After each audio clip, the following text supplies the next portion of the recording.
സ്ത്രീ സുരക്ഷയടക്കം ഉറപ്പുവരുത്തി സംസ്ഥാന സർക്കാരിന്റെ സിനിമാ നയം ഉടനെന്ന് മന്ത്രി സജി ചെറിയാൻ. നയരൂപീകരണത്തിനായുള്ള കോൺക്ലേവിന്റെ ആദ്യ ദിവസത്തെ സെഷനുകളിൽ സിനിമയിലെ സെൻസറിങ്ങും വേതനവും ഉൾപ്പെടെ വിവിധ വിഷയങ്ങൾ ചർച്ചയായി. ഉയർന്ന അഭിപ്രായങ്ങൾ ക്രോഡീകരിച്ച് നയരൂപീകരണത്തിനാണ് സർക്കാർ നീക്കം. സിനിമാ മേഖലയിൽ സ്ത്രീകൾ അനുഭവിക്കുന്ന സുരക്ഷാ പ്രശ്നങ്ങൾ പരിഹരിക്കും.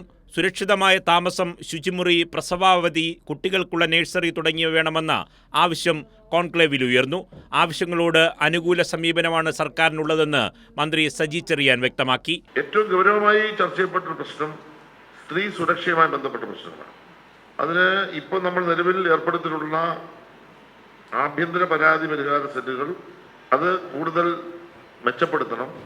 ജോലിസ്ഥലം എന്നതിന് കൃത്യമായ നിർവചനം വേണം. നിയമപരിരക്ഷകൾ പൂർണ്ണമായി ഉറപ്പുവരുത്തണം. സ്ത്രീകൾക്ക് പ്രസവാവധി മറ്റ് ആനുകൂല്യങ്ങൾ ഇതിന്റെ ഭാഗമായി നൽകണം. ഷൂട്ടിംഗ് സെന്ററുകൾ, കുഞ്ഞുങ്ങൾക്കായി പ്രത്യേക നഴ്സറികൾ സ്ഥാപിക്കണം.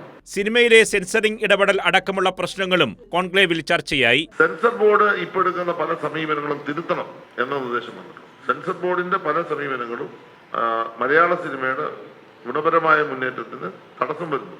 ചില ഉദാഹരണങ്ങളൊക്കെ അവർ ചൂണ്ടിക്കാണിച്ചിട്ടുണ്ട്. അത് ഗവൺമെന്റ്, കേന്ദ്ര ഗവൺമെന്റുമായി ബന്ധപ്പെട്ട് ഇടപെടണമെന്ന അഭിപ്രായം. തിയേറ്ററുകളിലെ ഭക്ഷണ സാധനങ്ങളുടെ കനത്ത വില പ്രതിനിധികൾ ചൂണ്ടിക്കാട്ടി. സിനിമാ റിവ്യൂവിലും നിയന്ത്രണം വേണം. തിയേറ്ററിൽ വിൽക്കുന്ന ഭക്ഷ്യവസ്തുക്കളുടെ, പോപ്കോൺ പോലെയുള്ള ഭക്ഷ്യവസ്തുക്കളുടെ വില കുറയ്ക്കണം എന്ന നിർദ്ദേശം. കോൺക്ലേവിൽ ഉയർന്ന അഭിപ്രായങ്ങളും നിർദ്ദേശങ്ങളും സർക്കാർ വ്യക്തമായി പരിശോധിക്കും. ആഴത്തിലുള്ള പഠനത്തിനു ശേഷം എത്രയും വേഗം നയരൂപീകരണം ഉണ്ടാകുമെന്നും മന്ത്രി പറഞ്ഞു. കൈരളി ന്യൂസ്, തിരുവനന്തപുരം.